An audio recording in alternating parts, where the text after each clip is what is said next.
What's going on, everyone? Philly Insider, we're back. Been a couple weeks, but it's the off season. Not a lot going on right now. We're going to talk bullpen today. We talked rotation last time. We'll keep having videos come out from that episode too. So if you don't want to watch the full episode, you can watch the short clips. But Drew, we're talking bullpen today. How you feeling about it? And how you doing in general? I'm excited. Glad to talk bullpen. Got one of the best ones in the league, so there's so much to like. It's gonna be probably a lot better grades than we've seen for the rotation. I mean, the rotation was kind of like a lot of guys kind of underperformed, but yeah, I think the bullpen, a lot of guys overperformed last year. Yeah, we had a really strong bullpen last year. I felt pretty good about where we were at, and I think people getting upset about not signing a Robert Stevenson, like I get it. He was an intriguing arm in free agency, and there was interest, but just because it was reported that the Phillies had interest doesn't mean that there weren't a lot of other teams that I'm sure were interested. Just I'm sure there weren't a lot of teams that were willing to go 3 years plus an option for 10 million. My point being by saying that is, look, I get it. There's some frustration. The Phillies have been pretty quiet. That is valid. But at the same time, I'm not going to change my perspective on the offseason just because I didn't get Robert Stevenson when I'm not really sure even if it's worth that price when you have some other guys who probably would be pitching in high leverage spots ahead of him, for one. Um, and two, I mean, you look at the bullpen years and years ago, how far have we come to the point where we now have so many arms that we feel pretty good about or that we feel like have upside? We didn't have that years ago. We had Jared Hughes running out of the bullpen and JT Realmuto shaking his head at him. And we had David Hale coming in to games. We had Brandon Workman, who was expected to be good and actually had good numbers before he came to Philadelphia. Like, we've come such a long way with the bullpen. So I wanted to kind of lead with that. Since there was some talk about the Robert Stevenson stuff and some other guys that have gone off the market too. I still feel like our bullpen, that's not like a major thing to me. I'd love to add a guy, but that's kind of where I'm at with the bullpen before we kind of get into some things here. So I don't know if you wanted to add anything on that. I don't think they're gonna be adding anything big for the bullpen based on what we saw last year out of all these guys and what they probably are expecting out of Kirkering, kind of to like vault into that Kimbrel type role where he pitches in the eighth and the ninth inning, maybe the seventh, whatever. But I think they're going to rely on Sir Anthony to bounce back a little and combine that with Kirkering being what he should be and kind of ride that and probably not go after a big arm. I agree. I think they're in the market for probably a middle reliever, probably someone at the back end of the bullpen. I don't think they're looking for a major high leverage name. And honestly, there weren't too many high leverage names out there this offseason. Like, the bullpen market wasn't there's always guys, but I didn't feel like it was as good as it usually is. So it's not a bad year to like not be adding a high leverage arm. But before we get into that, Reese Hoskins did sign the other day with the Milwaukee Brewers. Me and my buddy Ian made a video a couple months ago when we pretty much knew he was not going to come back. It was not a surprise he didn't come back. And the Brewers were one of the teams that was kind of they were kind of mentioned a bunch of times in relation to Hoskins. And man, I mean, that's probably our only homegrown hitter we've really seen reach those types of heights that he reached. And for him to have that moment in the postseason, it just felt like it vindicated so much of the 11 years of tanking. It felt like it just kind of washed it all away. And for him to be the guy who hits that home run against Spencer Strider and to be that turning point, that's just like, you can't write a better story than that, to be honest. And wow, I mean, from going from a guy who hit 16 home runs in his first 32 games, or set a record, I think, for the most in 50 games like to start a career. Pretty incredible the run he had to start his career, and then the way he went and carried himself through some slumps too. Like, he had some rough spots. There were some 0 for 32s in there. The COVID year did not start off too kindly to him, to be honest.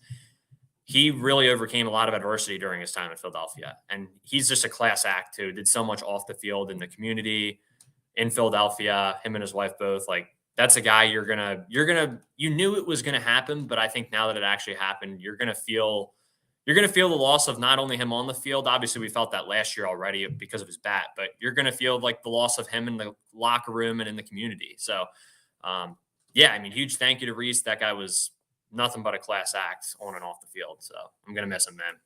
Yep. I mean, I kind of think you hit everything nail on the head. Like, he's a great player, but he's an even better person. Like, everybody's gonna miss him. So I think he was a huge part of the clubhouse, so there's kind of a big void to fill there. But I think with all these like young guys coming up and kind of like filling like that veteran presence, I guess you could say, it's kind of gonna relieve that a little bit. So I don't think. I mean, obviously they played well without him last year, and I think they're confident going forward. So I mean, I think you hit everything else on the head. So I'll just kind of leave it at that. Yeah, I don't think there's too much else we didn't say on that. So, yeah, like you said, they were still a pretty good baseball team without him last year. But it's more I think for everyone, it's more the emotional side of it that sucks that he's not coming back. But Yeah. that aside, the Phillies did make a move. I don't know if it really counts as a move, to be honest. We signed Colby Allard to a split 40-man minor league. I forget what exactly it was, split major minor league deal, something like that. And he'll get a shot to earn a roster spot in spring training. I mean, to me, he's a depth guy. I'm not going to say too much on him, to be quite honest, Drew. That's like the only upside I see there is that he could eat some innings at some point for the rotation of the bullpen. I don't really envision him doing much else. I don't know if I even envision him being on the roster the whole year or even making the roster, to be quite honest. I think it's just kind of a low risk upside type of play. He was a former first round pick. That being said, I don't think there's much to suggest that, it's not like Hoffman where he had great stuff before he came here. I mean, he was already good in Cincinnati too. Not great, but he had pretty solid numbers. Um, I don't see much upside here. It was a little disappointing that, like, in the midst of not having any moves, that this is the thing that we get. But here we are. Any thoughts on it? I mean, like you said, he doesn't have like Hoffman type stuff, so it's kind of hard to get excited about something like that. But I think his contract is like he makes 200,000 if he's in the minors and like a million, up to a million if he's in the majors. So really low risk, like you said. So I think it can work out well for us, I guess, if he decides he wants to pitch well. But I don't really foresee him, like you said, even maybe making the roster because our pitching depth is so deep. Like there's really nowhere for him to be. And all the bullpen spots are basically taken at this point. So it's going to be probably minor league depth and like for the rotation or whatever they need. Yeah, and I mean, something we have complained about has been depth before in the rotation specifically, and that is why we've had to trade for Kyle Gibson, Noah Syndergaard, and Michael Lorenzen in back-to-back-to-back years because we've needed that guy just to eat innings and get us to the postseason, and just need another body. So I mean, that if that's the idea with that, maybe that works out, but I don't know if that's the guy who's necessarily going to help with that. And, I think you're more likely looking still at a deadline acquisition than a starting pitcher. So I don't know. I don't even know if he really competes with Covey. We're going to talk about Covey tonight. There's some things I like with Covey in his specific role, that I would probably, and also we have other left-handers too. That was the other thing about it. I was like, you already have lefties in the bullpen. You already have Strom, who can be versatile. I'd prefer he doesn't start too much next year or have to be in that role too much next year. We'll get into that, but you already have him who he can do that role if you need him to. So I don't know.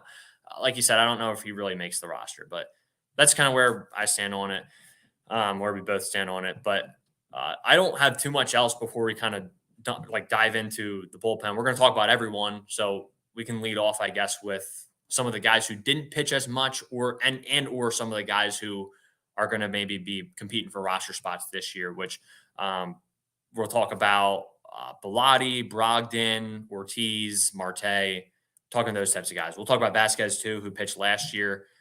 And we've got Michael Mercado coming in this year too. A guy like McKinley Moore, maybe he competes for a roster spot. Any of these guys kind of standing out to you that you saw something from last year, the year before, or that you think there's something that they could do this upcoming year?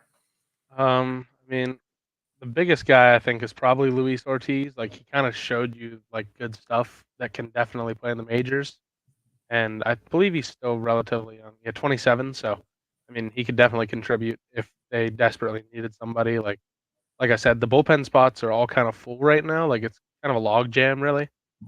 So, I think there's maybe one. Is there one or two spots to fill? Yeah, probably around that because Yeah, you think we can go through it real quick if you want. yeah, that's So fine. Sir Anthony, Hoffman, Strom, Dominguez, Soto, those guys I think are all pretty much locks, right? Yeah. And then who's the other guys? I mean, we have Um, Covey. Bilotti has He's no options. right. So he's a guy who's going to be in the mix for a spot. Um, Kirkring. yeah, Kirkring's definitely got a spot. I would be very surprised if he started the year in the minors. So that's honestly 6 spots. Then you have, and then if really want Covey to just eat innings, I think there's a good chance he makes the roster. To be honest, I think they do kind of like him in that role. So you're talking about, can you beat out Covey or Bilotti for a roster spot, and or also that doesn't even factor in if we do add someone too. So I don't know if there's really, yeah, like you said, I think there's probably 1 to 2 spots at most that are up for grabs right now. But sorry, I didn't want to interrupt, but continue. No, nope. That's exactly what I needed. I think like Junior Marte, obviously he is great, so he can he can easily pitch in the back end of the bullpen if he can just throw strikes. He has that nasty slider, I believe. He throws like 100, so kind of nasty. So I think that's kind of a guy you should look out for. So I would say my guys to watch are definitely going to be Ortiz and Marte.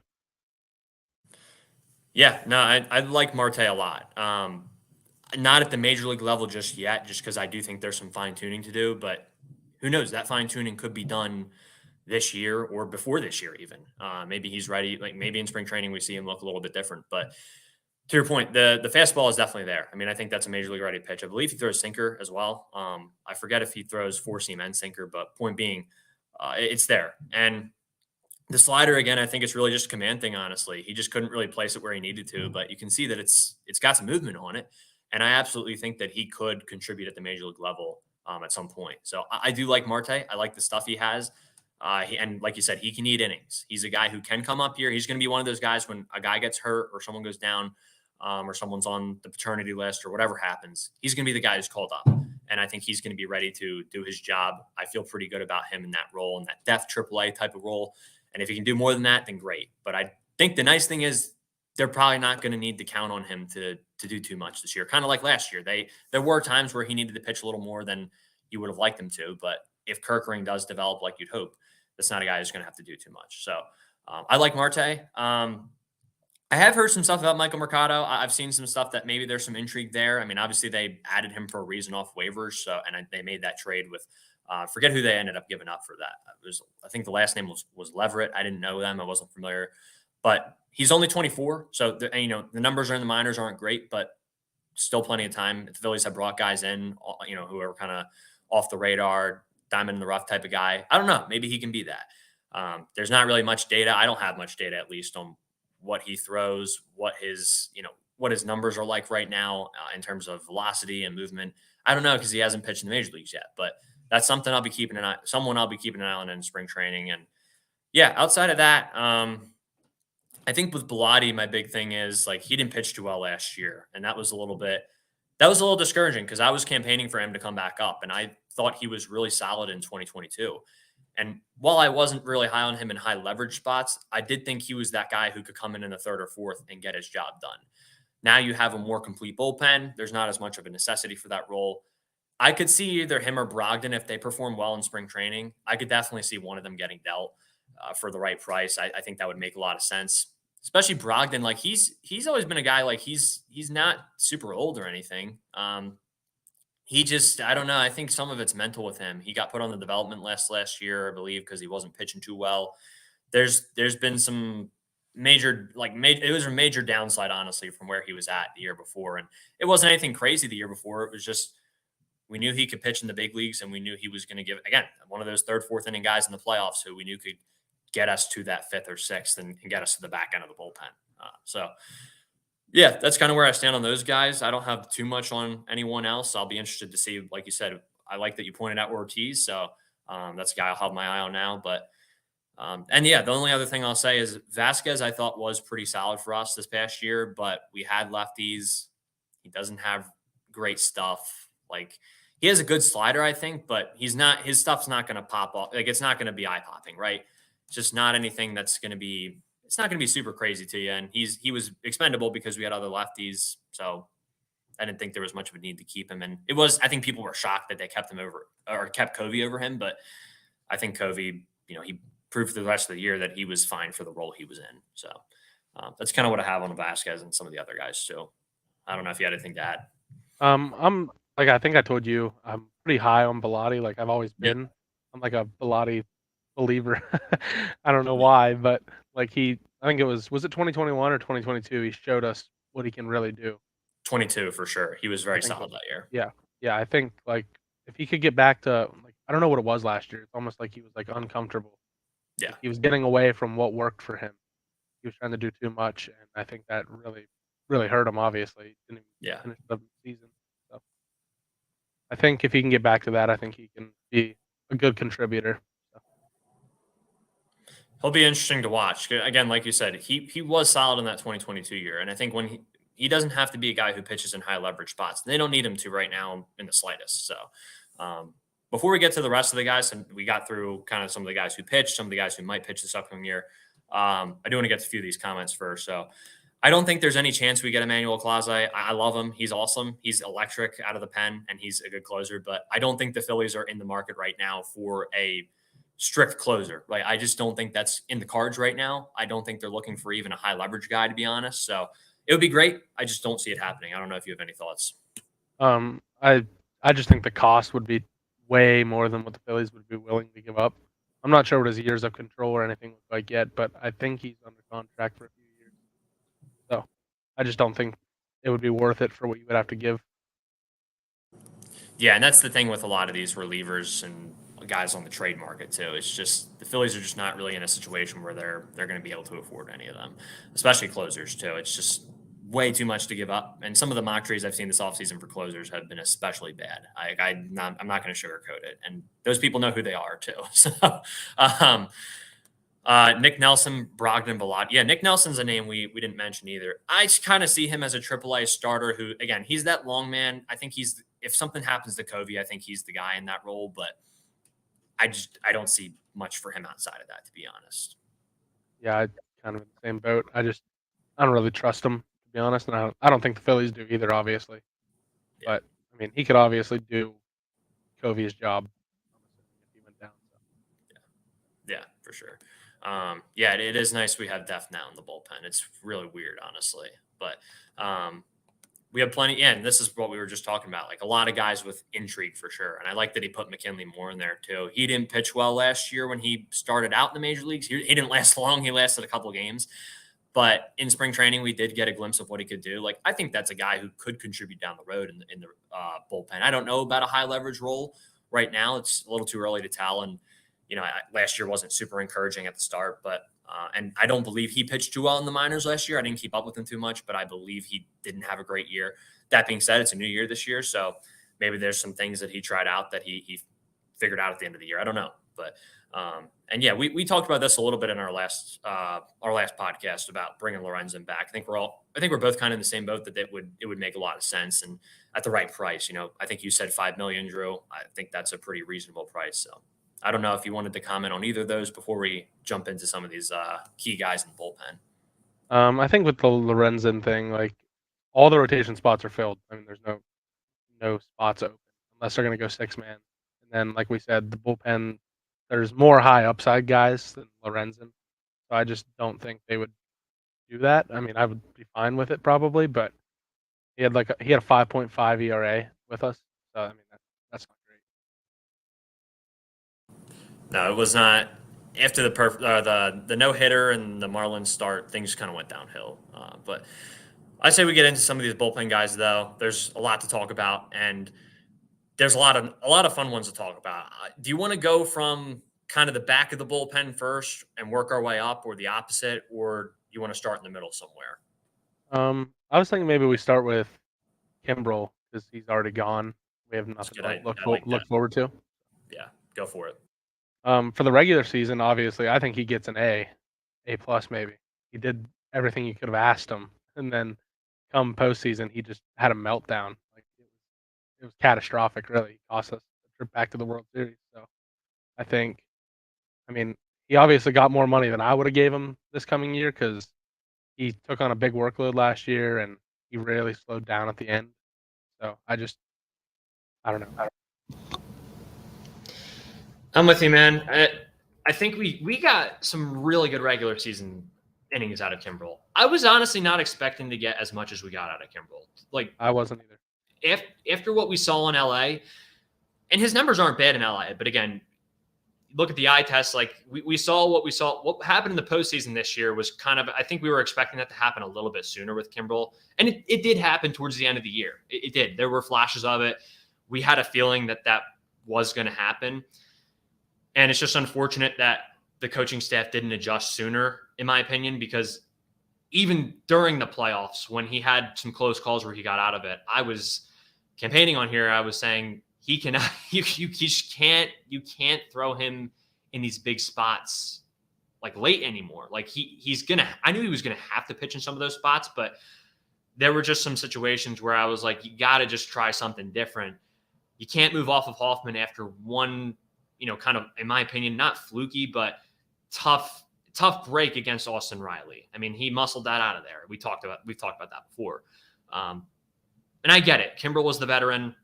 That's a guy who pitched really well for the regular season. And there were some situations in the playoffs he got out of. But God forbid Acuna gets a slightly better piece on that baseball that Johan Rojas catches. Shout out Johan Rojas for an amazing catch out there. And that's not as easy as people on the couch are saying, commenting on YouTube videos about how it's a routine catch. It's really not, especially with how the wall juts out there. It's a hard catch. That's besides the point. Again, if that happens, we probably lose that series, I think, because Acuna hits that grand slam. It's complete, or even if it hits off the wall and they tie it up or they go up by a run or two, it's a completely different game. So that's kind of where I stand on Kimbrel. Like you said, the postseason was just an absolute disaster. I was expecting him to struggle in the postseason. Did I think it was going to be to that much of an extent? Not necessarily. I didn't think it was going to be that bad in that game 4 against Arizona. I also don't think he made the worst pitch in the world to Alec Thomas. It was kind of off the plate. I still don't know how that guy, of all people, hit that home run off that pitch. That still blows my mind. But point being, he also walked a ton of guys in that series too. It was not a surprise when what happened in those games. I think games 3 and 4, I forget what happened in game. I know in game 3 we lost in extras, I believe. But yeah, we got walked off by Ketel Marte. Right. Was Kimbrel in? I think he was, yeah. Yeah, I believe. Yeah, I was going to say, I believe he was the guy in that inning. But on the flip side of that, while there were some, close calls, if Kimbrel would have just taken care of business in one of those games, we win that series. So, and that's the difference there. Do I think we beat the Rangers? Probably not. But Kimbrel he cost you that opportunity to go to the World Series. And it's unfortunate it came to that. And like you said, he got a lot more than I was expecting him to get this offseason. I mean, he made more money because of how he pitched in the regular season. But it is really unfortunate the way things panned out. So that's all I got on Kimbrel, man. It was just catastrophic meltdown. Yeah, in the worst time possible. And I was looking at like how many innings all our guys threw last year too. He threw a lot. A lot last season. And I don't know, maybe if they had managed him a little bit better and managed his innings and appearances a little bit better, maybe it would have panned out differently. I don't know if that necessarily would have changed the outcome too much, but it's just unfortunate the way things panned out at the end, because I did think he had a real nice kind of bounce back year. Yeah, it kind of felt like in the middle of the season there, whenever I believe it was Sir Anthony was down with I think it was forearm or something like that. Right. Yeah. But they rode Kimbrel. Like it felt like he was pitching almost every single day. Like he was getting one day off and then he would pitch 2 and then one day off and pitch 2. So they kind of I think they burned him out in the middle of the season. But I think he's one of the main reasons they obviously got back to the postseason. He had 23 saves, so you can't really complain too much. But the postseason was just, we all saw it coming. I mean, his velocity was way down from what it was in the middle of the season whenever he was pitching well. And he couldn't throw strikes with his fastball, so it was all curveball. And then the hitters just sit on it. So. Yeah, and now granted, both of them have had good careers. He's had a far better career than David Robertson. He's one of the best. I mean, Kimbrel's one of the best relievers of all time, to be very fair. But it felt to me a little bit, and it's not a great comparison, but it felt to me a little bit like what would have happened if we had to lean on Robertson more in the previous postseason, which thankfully he only had to close out the one World Series game, which he really only got out of that because Aledmys Diaz wanted to get hit by a pitch in that game 1. I still don't know how we got out of that game 1 with a win. We did, though. Unfortunately, we didn't win the series, but that's kind of the only thing I had to say to wrap up. Is it just felt like a guy who really shouldn't have been in that spot after what we had seen, like the signs we had seen, and unfortunately, he he had to end up in there, especially with Suarez and Sanchez. They didn't go too many innings in some of those starts, so it's just kind of where we ended up. And I think we can kind of pivot. Speaking of postseason disasters, Orion Kerkering kind of faltered at the same exact time. So that was kind of what lost us the NLCS. Both of those guys just struggled mightily. Neither of them could throw strikes, and people were just waiting for the breaking ball. And in Kerkering's case, I think they were just kind of not swinging at anything. They were just letting him walk them. So I think that was kind of his downfall ultimately. Right, and the big thing with him is he threw the slider so much too that guys were like, all right, well, I know you're not going to throw the fastball for a strike, and I know you're probably not going to throw it, so I'm going to sit on this now. And unfortunately, that came back to bite him when I believe he walked in a run in that game for that. That game is that's going to be a haunting memory for a while. And unfortunately, he was a part of it. But the thing about him is he's 23 years old. He turns 23 in early April, excuse me. He's still pre-arb too. And the rise he had through the system last year was something we've never seen, I think, with a Phillies relief pitcher before, or even many Phillies pitching prospects. The guy started the year in low A. It's pretty incredible that he was pitching in big playoff moments by the end of that year. I think there was a time at the beginning of the year, there was a prospect guy that was at a game whenever he was pitching, and he threw like 104. Like that was early on in the season. But like if you can get that in the postseason, that's like big time stuff. Like that's probably better than Alvarado. Mm-hmm.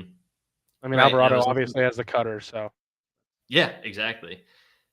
I was listening to High Hopes earlier today, and they were saying that I think I saw this too on Twitter that he's using the sinker a little bit more as well. Which, if he starts to throw that for strikes, becomes a completely different ball game with Kerkering. And again, he's 20. He's going to be 23 this year, so there's plenty of time. I was looking at his minor league numbers throughout the year, like in all levels combined too. The guy pitched in 49 games, 53 and 2/3 innings. He was 14 of 15 on save opportunities, and as far as the rest of his numbers go, 1.51 ERA, a 0.89 WHIP, and a 186 batting average against.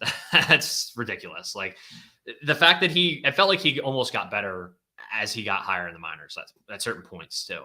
And I remember watching like updates on him and reading articles on him. I didn't watch too many of his highlights, but I was reading up on him throughout the year, and I was like, is this guy actually going to make it up here? And that thought didn't really cross my mind until like September maybe. But throughout the year, I was like, hey, he's progressing pretty quickly. Like we might see him next year at some point. And then there he is pitching in game 1 of the Braves series, and he gets 3 outs in that game. And we're all like, oh my gosh, this kid's insane. And yeah, it is unfortunate he collapsed in that D-back series, but I have a lot of belief in him coming into this year, honestly, if he can figure things out. And, he's a guy who we kind of lucked into him. Like we wouldn't have gotten him in, I believe the 5th round we wouldn't have gotten him if he was a starter. Like it's just so worked out that he just can't really throw more than an inning or a little more than an inning, and his velocity dips after that. But that worked out well for us. We kind of got a bargain in the draft, and a guy who's going to be a key part of our bullpen for this year and rose up to the big leagues much quicker than I think anyone thought he would. So here we are, and I'm really excited to see what he does this year. And I think he honestly can kind of fill that Kimbrel void. I really think that's a high possibility. I don't know if he's going to be at the all-star level Kimbrel was in the first half of the year, but I think when you look at the rest of the year, as the year goes on, and like you look at his year as a whole this upcoming year, I think there's a very good chance you could look back and say, okay, yeah, the production was pretty similar. At least that's what I hope. But I think he's going to be really good this year. I have a lot of faith in him. And something that's not going to show up, obviously, on any stat sheets is the experience he gained last year, just from those few innings that he pitched in the major leagues. Like, he's going to learn so much from that, and he's obviously going to learn a lot from the guys on the roster. And so I think once he's a little more comfortable and like his place is kind of cemented and he feels safe, I think he's going to really kind of turn it up a notch and be like kind of like a right-handed Alvarado for us. Yeah, imagine having those two guys going back-to-back innings in a big playoff game. That could be really special if we are able to develop him the right way. So with that, I mean, I think we can go to another righty before we kind of get to some of the really higher leverage arms. I don't want to skip over this guy and then we save him for the end. I feel like he's kind of a good in-the-middle guy to go to. Dylan Covey, he had a pretty disastrous start with us. Like, actually, his first game with us wasn't that bad, but as it went on, he did not do too well early in his Phillies tenure. That being said, it felt like he kind of figured something out the rest of the year. And I actually don't mind him at this point. I really didn't like him when he first got signed and then when he started pitching for us. But for whatever the reason, I don't know if it was he was throwing his changeup more versus lefties, or I don't know what it was necessarily. He didn't throw a ton of changeups as a whole last year. He ended up with the 3.7 ERA, I believe it was last year. That's not what anyone was expecting. And he's 30. He'll be 33 in August. Like, he's a long man type. He's still got 3 ARB years left. He's making less than $1 million. He's cheap. And if he's not on the team, I mean, okay, I'm not really going to be super heartbroken about it for any reason. But I also think he does have a pretty important role in the bullpen and just eating innings. Like, he's not going to pitch in the playoffs ever, probably. But he is going to help us just eat innings to hopefully preserve other guys and get us there. So I don't really have too much else on him, to be quite honest. I like where he's at right now, and I like the role he's in. I think that's fine. Yep, I am kind of right there with you. Didn't we get him from the Dodgers? Yeah, I believe he got waived from them. Yeah, and then his first game pitching for us was against the Dodgers, right? Yeah, and he went 5 innings and did okay. Yeah, and then I think after that he had a couple pretty terrible outings. There was one where it was, I forget if it might have been Sunday Night Baseball, and he had to pitch against the Braves. That one did not go too well. I think he gave up 6 runs in the first inning. Yeah, I want to say that was the one where was that Matt Olson hit that 500-foot home run against him? Yeah, I think that was it, to center field. Yeah, it was one of the longest home runs of the season. But I'm kind of in the same boat you are with him. Like, he was honestly pretty great in the second half last year as far as cleanup guys go. So as long as he can continue to do that, honestly, all you got to do is throw strikes whenever you're doing that kind of thing. So I think his stuff will get guys out just on its own, because obviously his stuff's not terrible. I think he throws 93 and it's a cutter. So that'll play as long as he can keep it in the strike zone. I think he's going to be in the bullpen pretty much the whole season. I really don't have anything else to add on him. I think that's just kind of where things stand at this point. So anyone you want to get to next specifically? I think we could go for Matt Strom, kind of like the same type long man where he can give you multiple innings. So. Sure. Yeah. No, I'm with you on that. Go for it. I think I gave Matt Strom an A+ from last year because he gave you everything you needed and more. Like, his expectations, I don't think were anywhere near what he actually gave you. I gave him an A+. He pitched in the rotation for I think 2 months or so, and he pitched, I think, let me look real quick. He had 89 innings. Yeah, 87 innings, and that's obviously a ton. That's way more than I think he's ever pitched in his career, and he was still effective in the postseason. You can rely on him. He doesn't get hurt. He posted whenever you needed him to, so that's kind of where I'm at on him. Pretty high. I was a huge Matt Strom fan. I love that you gave him an A+. I think that's a very valid grade considering everything he was asked to do last year. It reminded me of when Ranger was asked to close, he was asked to set up, he was asked to be a long man, and then finally a starter at the end of that year a couple years ago. Now, obviously, Ranger ended up doing so well that he stuck around as a starter, and he was younger, so a different story. But I mean, Matt Strom is 32 years old right now. You know, he's got some mileage on his arm. Like, he's had some injuries before too. So for him to come in and do what he did last year, that was huge for us, and we really needed it too. I think as a starter, his first 3 or 4 starts or whatever it was, he was really, really solid. You knew the magic was going to falter out at some point. He wasn't going to be able to be super consistent in that role, but you also knew he wasn't going to be doing it the entire season. And I felt like for the time he did it, completely fine with how he performed in that role. And then once he went to the bullpen, you know, they had him pitching multiple innings at certain points. There were some times where he had some really good 2-inning outings. I felt like then they kind of lowered his innings as the year went on. And I think once he got past, they were at a point where they were having him pitch an inning and then wrap around for an out or two. That just did not work well. I felt like every time he tried to wrap around, he gave up a run the next inning. I don't know why. That just wasn't something that he was the best at. Once he got to that 1-inning role, that was when I really felt like you saw a lot of consistency from him, and he didn't really have much struggles. When he pitched 1 inning, I actually went back and looked at the numbers. 1 inning or less, he threw 29 2/3 in those innings, and he only gave up 9 earned runs. It comes out to a 2.77 ERA. So I felt like he was very good in that role. I felt like once we got to the postseason and I knew he was just going to be pitching one inning, he wasn't going to be asked to wrap around. I thought he did very solid in the postseason. I believe he didn't give, yeah, he didn't give up a run in the postseason. He had that clutch save versus the Braves to close out that series. He just had to pitch. No one else was available. And of course, we'll get to Gregory Soto, which I still have some belief in him, but like, of course he gets an out in the last out of the eighth to get a lefty. And then he comes in and gives up 2 straight hits to start off the ninth. I'm like, really? Like, this is how we're starting off the ninth inning in a closeout game? But Matt Strom comes in with runners on first and third and doesn't flinch and gets the job done. Pretty incredible. That was the double play, right? That was game 1 when Trey had the diving double play. I remember I was watching that the other day, actually, when Albies was up to bat.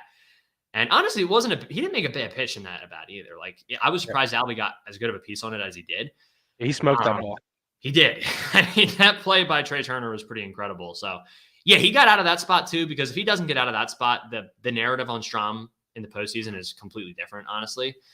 So, all that to say, I love what Matt Strom did last year. I thought we invested a little much. We got more than we invested in him last year. I hope he can do the same this year. I wouldn't be surprised if he is asked to jump into the rotation at some point if a guy goes down. That is a huge benefit of having him. But I also am totally content with him just being a one-inning guy out of the pen. And I think you said it in one of my streams when you were commenting. The righty-lefty splits don't matter for him. He'll go up against anyone. And that's what I love is he's not a lefty specialist. He will go up against right-handers, and he'll throw that 94, and he'll throw it up, and he'll challenge you.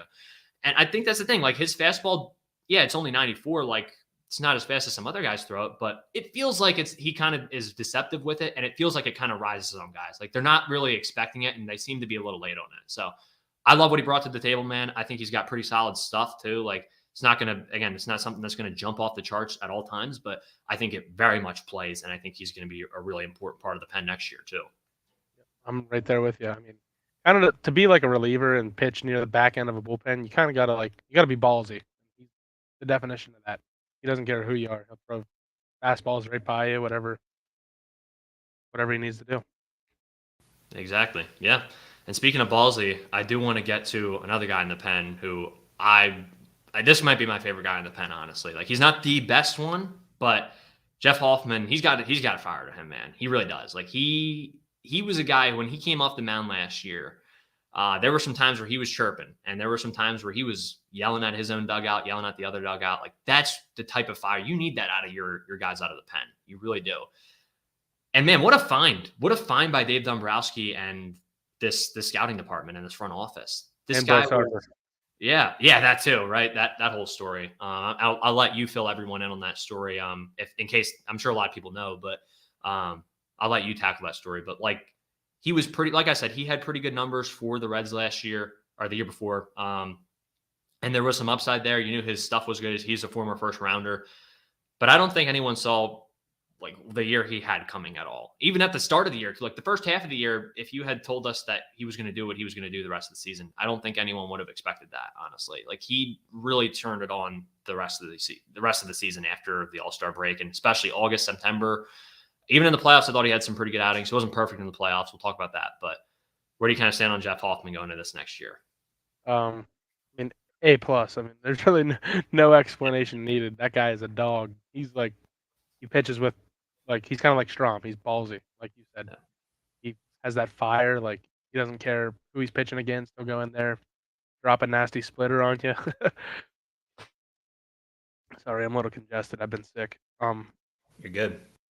But yeah, I mean, he's that guy. He's our best right-handed pitcher out of the bullpen, I believe. I mean, I think Sir Anthony has the potential to be that, but he obviously wasn't last year. Yeah, no, I agree with you. He is our best right-handed guy right now. Sir Anthony's got to earn that role back for sure, and we'll talk about him next. But from August 11th to the end of the year, I was looking at Hoffman's numbers in that span.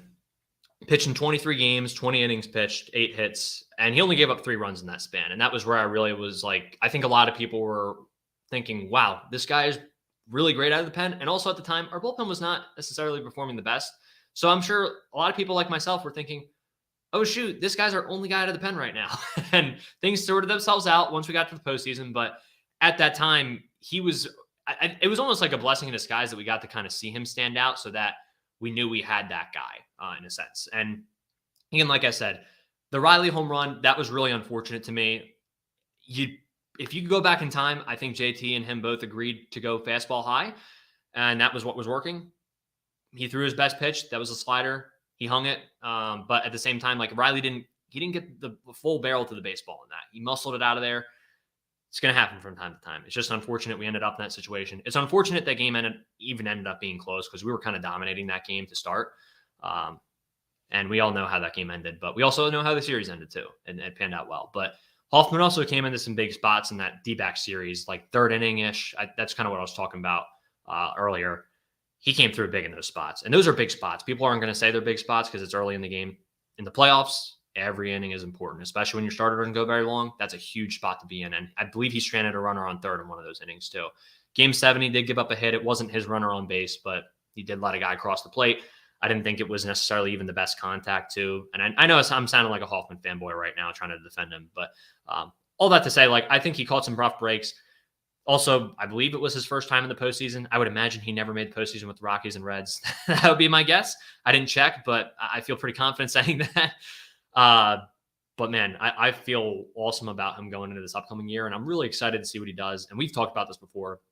As long as he continues to pitch well, you got to extend him after this year. Like he's got to be a guy that's brought back. I would hate to see him walk, and I understand it's going to be a little pricier if he pitches even better this year, but I think it's worth it for a guy like that, honestly. And he's 31. Like he's right around that age for a reliever that you want a guy to extend for a couple more years.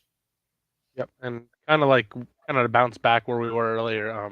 Like he's probably one of the main reasons they didn't sign a Robert Stevenson kind of guy because he's due a contract after this year, and I'm obviously thinking they're going to want to do that. So you can probably get him for less than 30 million for 3 years, I would guess. But I mean, that's probably a big reason why we didn't get like a big fish type reliever this year. I would imagine. I'm with you on that, and I think that's a valid reason. I know Alex Coffey pointed out earlier this year, and he ended up at 12th at the end of the year in Stuff Plus on Fangraphs. So, like, obviously like you said, he'll drop the splitter on you. He'll throw the slider, which is his best pitch.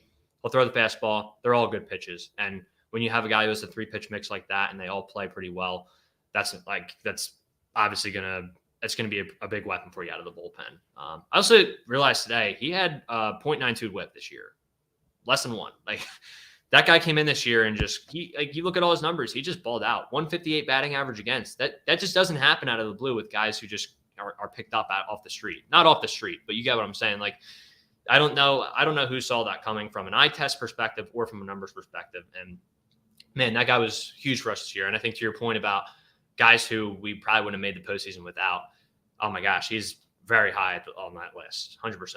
So especially August and September when there were some games, we always tend to struggle a little bit in those months. And he had some big performances in those games to save us and help save some wins. So I'm excited to see what he does next year. But we did mention Sir Anthony. If you don't have anything else to say on Hoffman, I'd love to get to him. 29 years old, which that's crazy. He's been around for a while, man. And yeah, the Tommy John, it felt like it kind of dragged it out. Like you'd think he'd be 31 by now, just if you were guessing off the top of your head. But yeah, he's still only 29. And to that point, he has bounced back well off of the Tommy John. This past year, just to start on him a little bit, I think, he had a couple injuries for one. I think that kind of knocked him out of a rhythm. In addition to the fact that I don't think he ever really felt comfortable with the pitch clock. That was a big thing I kind of noticed with him. I don't know that for sure, but that's what it seemed like to me. He's another guy. I talked about this with Nola. It felt like he was thrown at different parts of the pitch clock a lot. And I don't think he ever got a chance to really get set with that. Even in the playoffs, I was not super comfortable with him in those games. However, in the playoffs, he did not give up a run. I believe he had 4 holds in the playoffs too, which I didn't realize that till today. But he came into some tough spots. He did give up an unearned run, but he pitched 6, I believe it was 6 or 5. He pitched 5 1/3 innings, and he pitched in 6 games. Gave up 6 hits and 3 walks, so he did put guys on base. He made it dicey. We know that. There was, I believe, that Braves game 1. Yeah, he had runners on first and third, and then he just locked in and stranded them. And that was when I was like, all right, that's Sir Anthony. That's the one I remember striking out Nolan Arenado and Paul Goldschmidt back to back in the wild card series. Like, that's the Sir Anthony we need this upcoming year. Not the whole year. It's a long season. There's going to be games where you make a mistake. But once it comes playoff time, that is the Sir Anthony we need back next year. And I think the slider started to bite a little bit more as the year went on. I think I felt pretty good about like where his pitches were. Yeah, I also don't think the pitch clock going down to 18 with runners on base necessarily helps either. That's unfortunate for him since he was already trying to figure out the regular pitch clock. But that's kind of where I stand on him, man. We know what he can do. He was still really solid last year. Like there were some bumps on the road. He put some runners on base, but overall, he still got pretty solid results. Yeah, I mean, I gave him. I think you're gonna see. Yeah, I did. I think that's just based on what the expectation was for him going into the season. He definitely underperformed, I guess you could say, in our expectations. His FIP was 5, or almost 5, so that's not great. He was walking a lot more guys than you would like probably. But I mean, I feel like he gave up. Yeah, he gave up 7 home runs, and he only pitched 50 innings. So that felt like kind of like a big thing for him. And he couldn't consistently throw strikes. I felt like throughout the whole season. Felt like at times he was just kind of bad, and then there was times where, like you said, he was what he was in the wild card series in 2022. So I think if he can kind of like harness the strike throwing a little bit more and stay down in the zone, not give up home runs, I think we can get the old Sir Anthony back for sure. Definitely. Yeah, and to that point, I think him and Kimbrel gave up 17 home runs combined last year. So Yeah. that was a major issue for the both of them. I don't have anything else to add on him. If you wanna move on to, I think we move on to Soto before we get to Alvarado. But Yeah. Do you have anything else to add on Sir Anthony? No, I kind of have the same concern as you though, as far as the pitch clock goes, Yeah. being down to 18 seconds. I think that might end up hurting him, but Yeah. I'm sure that all these guys are working on stuff this offseason because it kind of got sprung on them like the last second. That it did. 100%. And I think the 18-second pitch clock, it might end Craig Kimbrell's career. He might not be in the major leagues at the end of next year. Right. I mean, he already led the league in violations, and he was well in the lead at the end of the year, I believe. So. Yeah. And I can remember more than a handful of times that JT saved him Yeah. all time. Yes, So, true. Yeah, I forgot about that. I think during like when those moments happen, I was like, oh great, I don't have to hear about the violations anymore. But those would have like if you count those, how many would he have had by the end of the year? Oh my gosh. And that guy still got 13 million even with that. That's something else. But shout out his agent. yeah. Yeah, for real. But But I guess we can move on to Soto now. yeah, start us off. Um, I'm interested to hear what your thoughts are on him. I have a lot of thoughts. I gave him a B minus because I really expected him to be like up there with Alvarado, like super reliable and nasty. But I felt like at times he just couldn't throw strikes.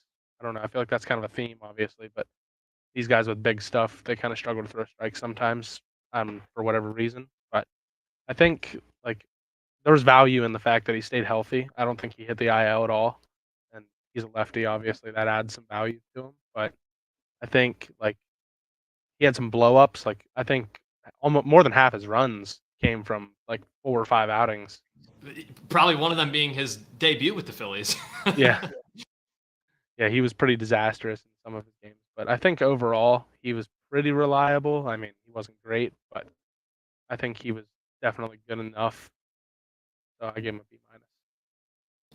I'm with you, man. Like, I went back and looked today, and I feel like he caught some tough breaks last year. I really do. And to your point, it was heavily inflated by a few really, really rough outings. And I think that was kind of the theme was that when he was bad, it was one disastrous in and of itself, but two, in a moment we really could not afford him to do it in, like in pretty key moments late in games. And throughout the year, look, Alvarado is not going to be available every day. Hoffman's not going to be available every day. You're going to have to take up some of those high leverage spots at some of those points. And in the playoffs next year, I think he's going to have to do that too. We traded for him to be a guy late in those innings. And if he had been the guy we were expecting him to be, maybe we wouldn't have had to throw Kimbrel or Kerkering in those spots. But he was not very reliable. At that point in the season, we kind of knew where he was for that year. But I am hoping that an offseason, getting away from the game a little bit, but also fixing some stuff up, I'm hoping that he can get back on track this next year and just go in with a fresh season, fresh mind, and just clear it all out. Because I really do think, like, again, like you said, it was blow up outings, but I just think he caught some unlucky breaks at times too. And I think he's going to be better. Like, honestly, he didn't walk as many hitters as I thought he was going to last year. I thought he was going to walk a lot of guys based off what he did in Detroit. I believe his walks per nine went down too. He only walked 3 guys per nine, which is not great, but it's also not really that bad either. I think Alvarado walked like a little more than that, honestly. He Almost walked, 4. yeah, he had 4 per nine. Yep. So I still feel pretty good about where he's at. He had 24 holds last year as well. They kind of got overlooked, I think, at certain points because they weren't in like huge spots. But still, that's still valuable to have a guy like that with the stuff he has. The stuff is still there. That never really changed for me last year. That was never the problem, in my opinion. And I think you can see, even on some of the home runs he's given up, like he's still putting it 99. Like it's just catching a little too much in the zone, and guys are catching up to it. So I don't know if he's got to work on his secondary pitch a little more. I believe he throws a slider, right? That's his other pitch. Yeah, it's pretty nasty. It's kind of like a sweeping slider type thing. Right. Like it's not super hard biting, but right. It's not too dissimilar from Alvarado's cutter, which that is a special case in and of itself, which we'll talk about. But point being, though, I still like he only gave up 16 extra base hits last year. And again, going back to the point you made, those were all probably in 4 or 5 games. So I think, and my last point on him too, for one, he only turns 20. He turns 29 in February. Like this guy's still very much not. He's not old by any means. He's still very much in the prime of it, or could be in the prime of his career. I think this is another reason why, in addition to Kerkering and some of the other guys they have, I think he's honestly one of the biggest reasons why they're not really making a move, is because I think you look at the offense. We're going to get to the offense in a different episode, but they're expecting Trey Turner to be himself for a full year. They're expecting to have Bryce Harper healthy for a full year. And I think you look at the bullpen, I think they're expecting to have Gregory Soto be a very, very valuable reliever for them next year. And I believe he can be. But I think it's going to take time to get back to that form. I don't think he's going to be perfect in the first half of the season, but my hope is that he will really tune up by the time playoffs come around, and that he will be ready to go at that point, and that he can be one of those guys again. So if he does return to form, and I think he's not even just return to form, I think if he returns to what he was in Detroit, it'll be even better, because I think there have been some things he's gotten better at since he's gotten to Philadelphia. So if he's able to just get back to normal, that guy I think could be a lethal postseason weapon. I really do. But the problem is we know he has a very low floor when he doesn't pitch well. So, yep, I'm kind of in the same boat as you. Like I think we all expected him to walk way more guys than he actually did. So that was kind of a bright spot for him. But I feel like also the blow up outings, like it was like when it was bad, it was bad. Like there was no it was like a waterfall. There was no stopping it. yeah, it snowballed. It snowballed is the best way to put it, honestly. Yes. Yeah. But another guy like could be a real good high leverage guy, and we have him for a couple more years too. So yeah, I think he's making $5 million this year for a guy who with that potential and with what we know he is capable of and what he could do. Yeah, definitely. I mean, that's a guy you want on your roster 10 times out of 10. He has an option, but like they don't want to use that option. Like there's no shot he gets sent down, I don't think. They would have to be in dire straits. Yeah. If it gets to that point, like with Alvarado, it was like, all right, I believe he had, I don't know how many he had, but like obviously it got pretty bad with him, but at the same time, we also knew it was very necessary. But Gregory Soto, that wasn't a trade where like Alvarado, he's still kind of a little under the radar with good stuff, but we knew he walked a lot of guys. We knew there were some issues there. With Soto, he kind of came into Philadelphia. Yeah, he did walk some guys, but he was also an all-star before he came to Philly. And yeah, but also because the Tigers suck and, they needed an all-star. But like he was also like my point being, he was still really, really solid for them before he was a known closer. This is like if we have to use that last option, I'm really concerned about where we're at that point. I would hope that doesn't have to happen. And I don't think the Phillies are going to have to do that, nor do I think they want to have to do that. So yeah, I don't know if you have anything else on him before we get to the last guy, but I don't believe I do. I mean, I think actually I kind of can add this. I think he's kind of like in the same situation as Trey, where it was his first season here. He wasn't comfortable. It didn't really look like, I don't think, throughout the season. And I think now that he kind of knows his role a little bit more going into a full season, he's kind of going to be a little bit more comfortable and probably perform a lot better for us. Yeah. Hopefully. No, yeah. I'm with you. I have high hopes for him coming out this year. No pun intended. But let's get to the last guy, man. I'll let you start off on him. Wow, the guy you want against the middle of the order every single time in the playoffs. This guy's incredible.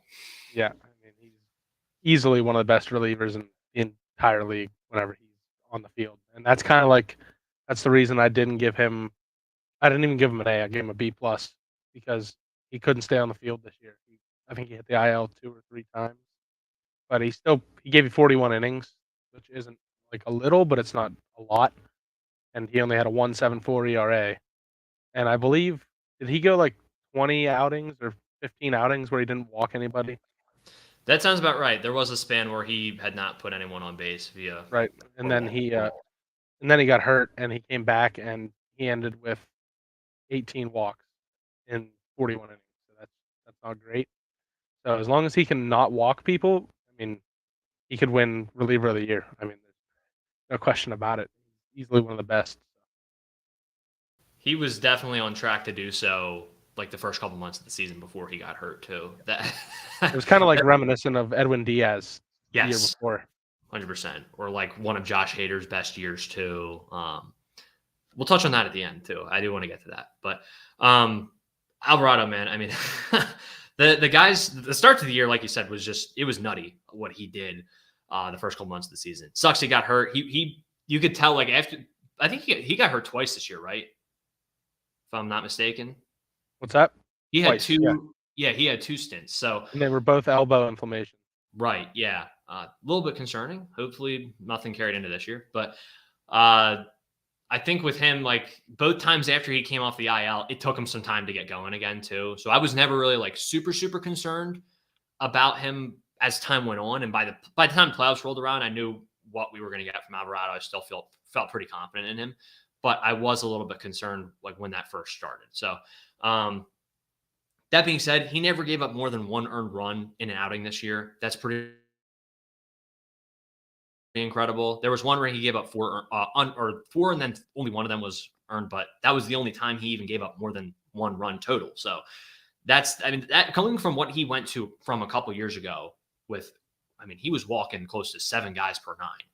And to where he is now, where the command is better, by the command, I just mean he can throw strikes. It's really not even hit the spot every time type of thing. It's just make sure you get it over the plate enough each at bat in each inning. So the fact that we're at this point with him now where he is our guy in the postseason, that's the guy you're going to lean on to get 5 outs at a time sometimes. And maybe not at the level Hader did it in Milwaukee when he was pitching 2-3 innings sometimes out of the pen. I mean, that like what he did out of the pen that year with Milwaukee, I think it was 18 or something like that. I haven't seen too many guys do that in the postseason. I mean, I saw Mad Bum do it as a starter and then a reliever in that last game of the World Series. Like sometimes there's just guys like that you lean on. I envision Alvarado being one of those guys who he probably won't ever win a postseason MVP, but I mean, there's certainly going to be a year where, he wins us the NLCS or wins us the World Series. And he's one of those guys you look to and say, wow, we probably wouldn't have won the series without him. And he might even be our MVP for the series. That's the type of reliever I see him as and the potential I see him having in the future. And yeah, I think your B+ is fair because he's got to stay on the field. That's what we need from him. Hey, if it preserves innings, I mean, again, that's the bonus of it, but I certainly don't mind that part of it, but you would prefer that, these guys are healthier more often than not so that they can just spread out the innings and you're not having to lean on a Junior Marte or some of these other guys we talked about earlier in the stream. But this guy is he's I don't have much else to say on him except that he's just amazing when he's on. And not too many guys can touch the baseball when he's on. So and it doesn't matter left hand, right hand for him as well. That's kind of a nice thing. Like he can get both out. That helps. Yeah. No, it helps a lot because again, you're going to have a middle of the order that's going to be split up lefty righty at certain points to try to cater towards that. So, you don't have guys like AJ Minter able to come in and just get Schwarber and Bryce 2 in a row. And thankfully I had Trey in between them, but Minter's still disgusting. I don't think we did really much off of him. I don't think we ever done much off of him, but point being with Alvarado, that's another guy. It does not matter. That's not a lefty specialist at all. So anything else you wanted to say on him? I mean, that's most of what I got. I love that we had the arbitration extension with him too I think he got 22 million and he has a 9 million option in 2026 as well. I love that we have him locked up for a while. Yeah, I'm right there with you. He's obviously one of the most important players on the roster. He's kind of like what Zach Wheeler is to the rotation for the bullpen. 100%. Speaking of that, we need a Zach Wheeler extension like right now. Yeah, yeah. I think I was listening to Phillies Therapy with Matt Gelb earlier today and Paul Boye, and they were saying, I think Matt was saying that they're kind of expecting that to happen. They're probably not expecting talks to pick up until spring, just because his agency has other guys who are probably looking to sign still right now, and um, I think also because like Wheeler is happy here and like he's still under contract for the year. So I don't know. I guess that's not their top priority right now. And I guess that's just the way things are going to happen with the offseason. But point being, though, you got it. Yeah, you got to have him back. But yeah, I mean, I'm with you, man. Alvarado is one of the most important players on this team. And man, something I just thought about while you mentioned Wheeler too was imagine in like a game 6 or 7 at some point, we get Alvarado pitching an inning and 2/3, and then we get Wheeler coming in pitching the last 2 1/3 to close out a game. That would be something special if we ever got to that point. Because we saw Wheeler go 1 2/3 this past year in relief. Unfortunately, it didn't matter because the offense couldn't do anything late in the game. But that's like that's something that like you make a movie about that team winning the World Series, and that's something that you talk about is like, wow, remember when Zach Wheeler came in to follow up Alvarado in relief, or the other way around too. But I don't know. That's just a fun little fantasy we have for now. We'll see if it ever gets to play out. But yeah, I think unless you have anything else to say on Alvarado, I feel like we just talking about this bullpen as a whole. And we talked about this at the start of the stream. Again, there's 1 to 2 spots up for grabs right now. There's really not a lot of guys out there. I think the main people or the main players people have mentioned as potential signings for us are a Phil Maton, a Ryan Stanek, a Shintaro Fujinami. Like that's kind of what you're looking at right now is guys who could fill innings, guys who have maybe some higher upside who that hasn't been unlocked yet, or guys who have had good years in the past, like Stanek, who I believe he had a good 2021 season, if I'm not mistaken, and seeing if you can kind of resurrect some of that too. So I know we've talked about Fujinami a little bit via text, and I believe we talked about him before too. But where do you kind of see them going, like in free agency? You know, not just specific names. Feel free to mention specific names, but do you think that they're going to make another deal in the next couple weeks? Do you think it's going to happen in spring training? Like, how do you kind of see this playing out? Because I think they are going to add someone. I just don't know what it's going to look like, who it's going to be, when it's going to happen. I'm just curious your thoughts overall on that. Honestly, I don't even have any expectations at this point, the way that the offseason's been going. But I mean, I would love to see them get a guy like Fujinami. I think we both would. I don't know. He walked a lot of guys, right? Was that his problem? He couldn't keep him in the strike zone. But he definitely, from when he was in Japan too, he's had issues with command for sure. Yeah, I mean, he's obviously electric. He's super fireballer. Like I think he throws like 101 or 102. But I mean, if they think they can fix a guy like that, they can maybe throw him 5 mil or so. But I just don't see them making a big splash move, honestly. I think they're happy with where they're at. Maybe they'll make some like a Jeff Hoffman type move, a guy they think could really contribute, even though they're on like a minor league type deal. That's kind of what I expect in free agency, honestly. Right. No, yeah. And I'm with you. I think Fujinami, the stuff is there for sure. So if that's a project you want to take on, I believe he also has a minor league option too. So there's serious flexibility there. Like if he doesn't pitch well at the start of the year, or if he doesn't pitch well in spring training, stash him in AAA, see what happens, and hopefully you don't sign. I wouldn't expect him to get too big of a deal, honestly. I mean, I would think he's probably getting a 1-year deal or something like that. Or is he still? Oh no, he is a free agent, right? Yeah. Yeah. So, yeah, I don't know how that works with the minor league options with signing free agent I or not, but I don't either. yeah, but I believe he does have. I believe he does have that flexibility, which I think that's a huge plus in signing him too. I'm surprised there hasn't been like another organization that's good with pitching development that has jumped on that so far. But I think some teams at this point are kind of, especially with the bullpen market, they're trying to let the market settle and then kind of make their move. I think that's what the Phillies are doing too, to be honest. But yeah, I mean, again, you get a guy who throws splitters. Again, there's so many splitter grips in Japan and so many different ways to throw it. That's valuable. I think that I have a lot of belief in the splitters over there, and having a guy come over and throw it in the big leagues. There's been a lot of success with that in many different instances, and I think Senga. Yeah, that's a great example. It's a great example, and we will probably see Yamamoto have pretty similar success this upcoming year, I'd imagine.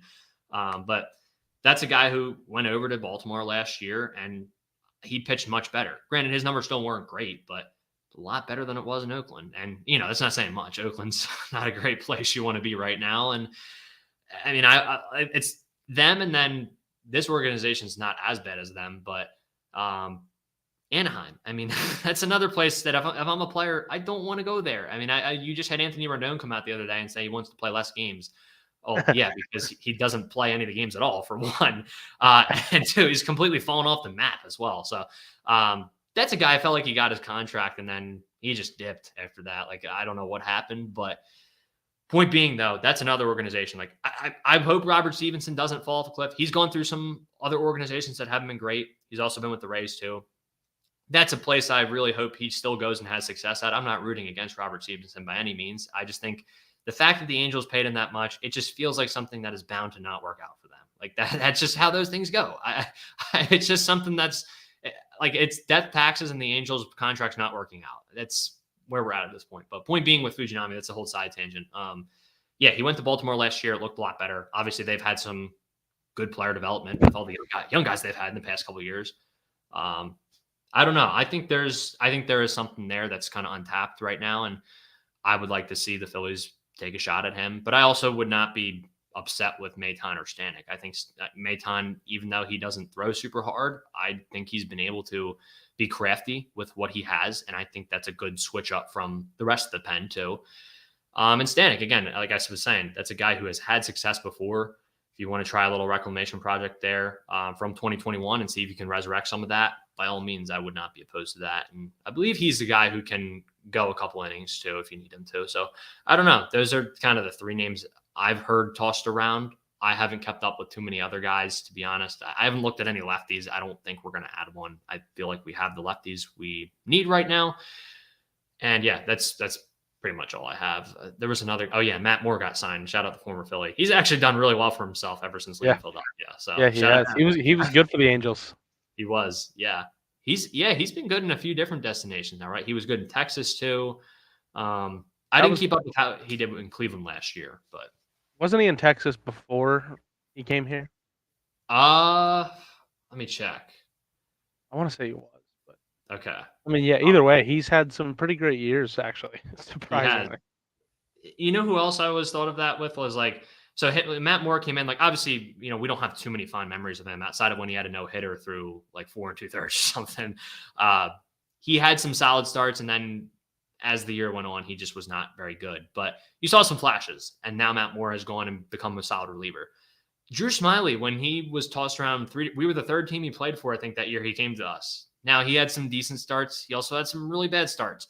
Then he left Philadelphia, and he also has like done pretty well for himself considering where he was at. So he's also had some good starts in recent years. But I don't know why that made me think of that. Matt Moore he was with Texas before and after us, so we were both right. So he went to Texas. He had a 1.95 ERA the year after he was with the Phillies over in Texas.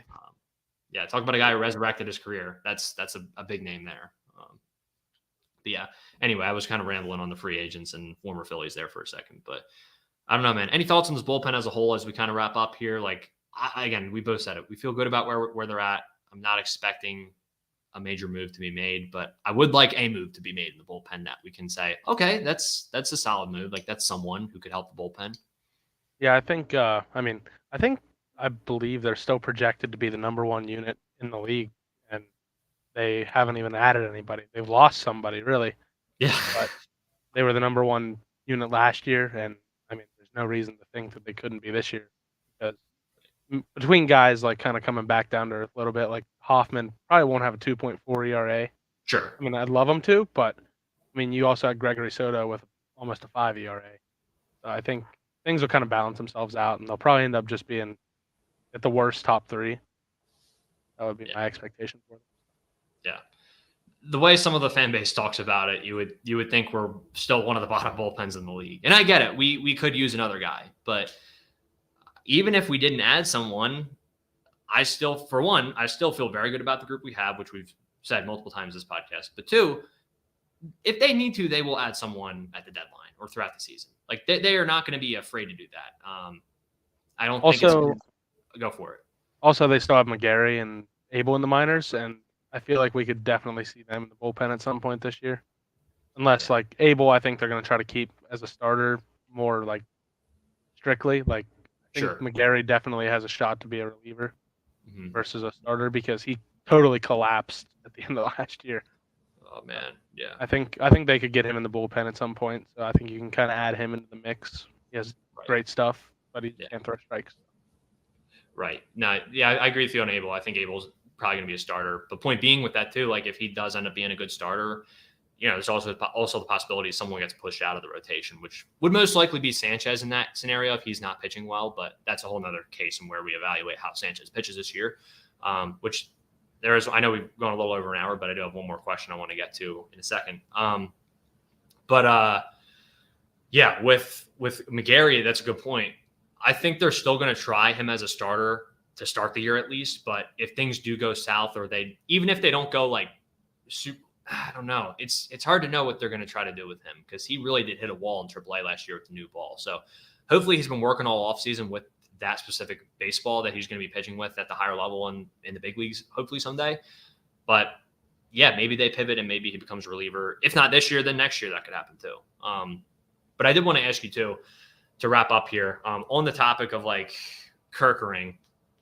They've got three guys on the roster, and Kerkering, Sanchez, and Rojas, who uh, I think they've not made moves because of, to be honest. And I think it's Yeah, because of the faith they have in them, but also because they, not just faith, but they also don't know exactly what they have in those three guys. And they want to see what those guys are going to do in the first few months of the season. Absolutely, they will pivot if that's not the case. And I think chances are two of those three guys will probably pan out. Your guess is as good as mine as to which. I think Kerkering's probably the guy who I have the most confidence in panning out of the three of them and not being an issue. But they have Kerkering replacing Kimbrel's spot. They have Sanchez taking on that fifth starter role, and they have Rojas. That I think part of the Rojas thing is also the market has not been there from the trade deadline to now. There's just not been anyone. We went over it, like guys available. The guy who I wanted for so long was Tyler O'Neill. And even I'll admit, that's not a surefire fix. I think he would have been probably the best option, but he's also never on the field either. That's my other issue with that. So I want to ask you just what your thoughts are on those three guys as we go into the season. They're a big reason the Phillies have not made moves, in my opinion. kind of like you hit, like the outfield market for free agents is just it's like a dry well at this point. Like they're living in a desert whenever it comes to that kind of stuff. But I think if you're going to replace a guy like Rojas, you're probably going to be trading Rojas to replace him. Yeah. And I don't think that's going to be something they're going to want to do because I think they're pretty bullish on him.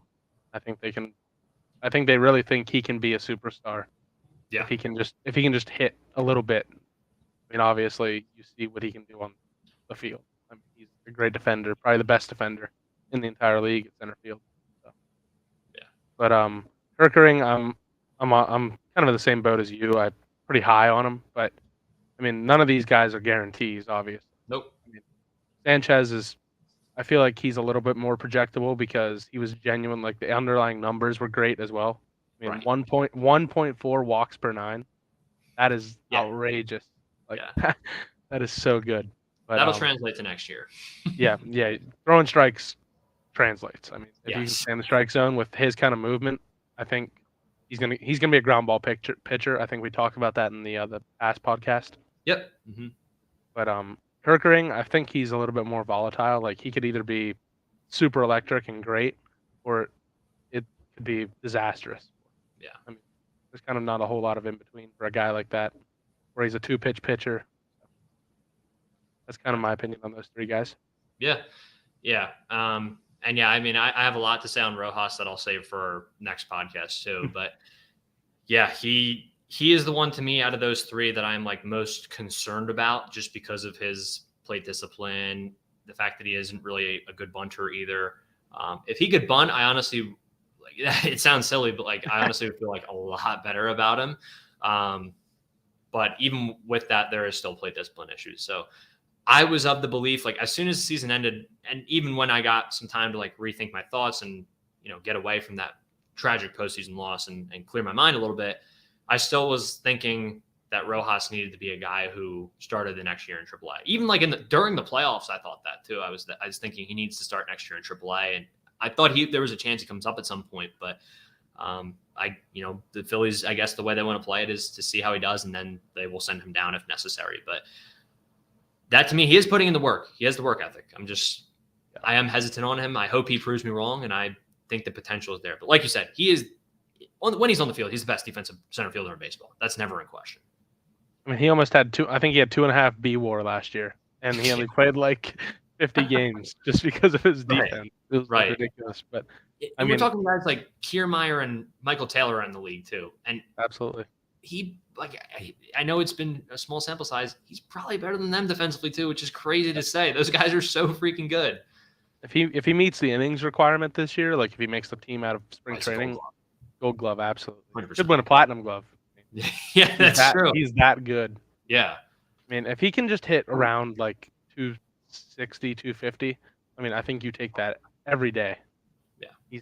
He's that good out there. He's a game changer. Like there's maybe 2 guys in the entire league that get to that ball that Acuna hit off of Kimbrel.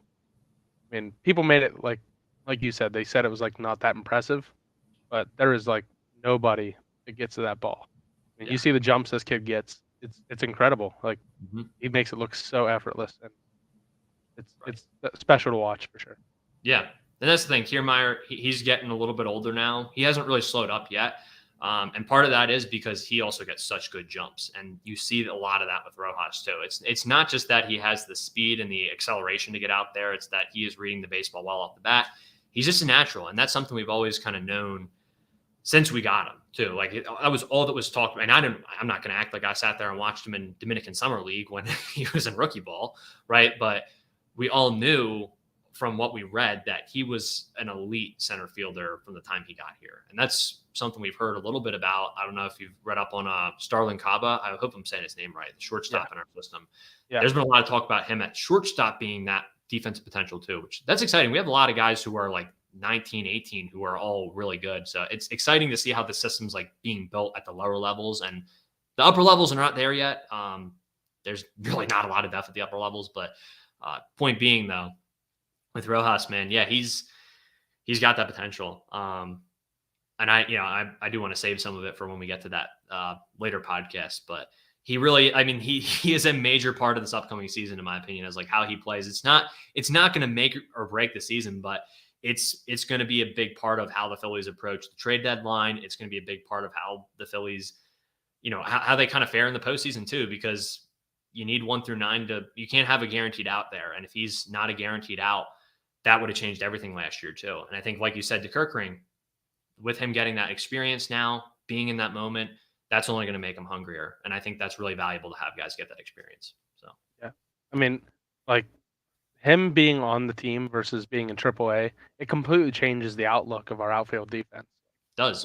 We go from having one of the worst to probably one of the best outfield defenses in the entire league. Because Castellanos, I believe, was pretty much league average last year, if I remember correctly. But that was a huge upstep for him as well. I mean, he's only getting better out there. Right. And I mean, Marsh and Rojas, I mean, there is no left center field gap with those two out there. Nope. It's like ridiculous. Mm-hmm. And Marsh is so much better in left than he is in center. Like he's fine in center. Like I definitely say he's above average in center, but he also has some boneheaded mistakes sometimes that do cost you. And in left field, he was really freaking good last year when he went over there. I really liked what we saw from him out there. And yeah, when you have Rojas out in center, it makes, and Marsh was very content to be like, fine, you got it. Like, I love that about Rojas. He calls everyone off, and Castellanos was very content to let him catch it too. I love that. That's something you need. You need a guy. Yeah, you need the skills and the traits out there, but for Rojas to have that confidence in himself. I mean, that Michael Lorenzen no-hitter, sure, there weren't any tough fly balls he got to, but he called like 17 fly balls in the game, and he called off pretty much everyone else in his way. So that's something that's really valuable about him. But he's kind of like, it seems like he's comfortable beyond his years. Like he's only played 60 games total maybe in the major leagues. Yep. And he looks like he's been out there for years at this point. Right. No, he kind of like, he started like unbuttoning his shirt like Castellanos did at the end of the season. Like you could see him opening up as like the season went on, and he got more experience. So I think for him and Kerkering, it's going to be like a big test for them come spring training. see Mhm. they can hold the roster spots. Yeah, 100%. I remember at like you see little things. I like how Castellanos kind of took him under his wing too. Like you see at photo day, Castellanos is going around with Liam, and then he's got Rojas right by his side too. Like you love that, and he really kind of took on that mentor role. And yeah, I know we both just saw that comment, but I'm not gonna put it up on the screen, but appreciate that, Ross. For I'm sure the Phillies outfield appreciates that too. But no, They like love it. I think it's which day. They love it. They live Yeah, for it. they do. They do. Marsh the most of them all, right? I mean, that guy's that guy's something else. But I mean, this comment too, like the fact that WAR. I'm not a huge WAR guy, but the fact that he's projected over Andrew Jones level over 162 tells you what we have in him right now. But yeah, we're gonna dive even deeper into that conversation next week or the week after, figure that out. But that really is like, to me, that's like the major thing in my mind is how those three guys do is a big factor in the season and how we approach the deadline. So I'm excited to see where it goes. And any more thoughts as we kind of wrap up here? No, I mean, I think I'm pretty much covered. I think we covered pretty much everything and then some that we needed to here as Definitely. far as the Yeah. bullpen goes. Yeah. No, very exciting bullpen coming into this year. So yeah, appreciate you guys watching. Everyone who watched the replay too, thank you for watching or listening. And yeah, if you guys didn't catch the whole thing, you can catch it on Spotify too, or go back and watch the replay of this. But yeah, if you don't want to watch the video and you just want to listen in the car or whatever you're doing, getting stuff done around the house, you can go on Spotify and listen to us as well. So thank you guys. Drew, anything to say before we wrap up? I mean, if you guys aren't sure, like I mean, YouTube's kind of tough to like catch schedules for streams and stuff. If you guys need to follow us on Twitter or X, I guess as you can call it, we've been trying to be more active over there, Yeah, kind of like let you guys know when we're going live. So good place to follow us, keep up with us. So definitely. Yeah. we'd appreciate Yeah. it. Yeah. At Philly Insiders over on Twitter.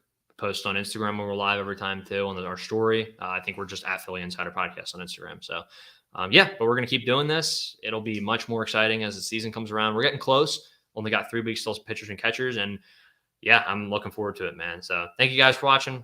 Go Phils. Go We'll see Phils. you guys in the next one. Peace. Peace.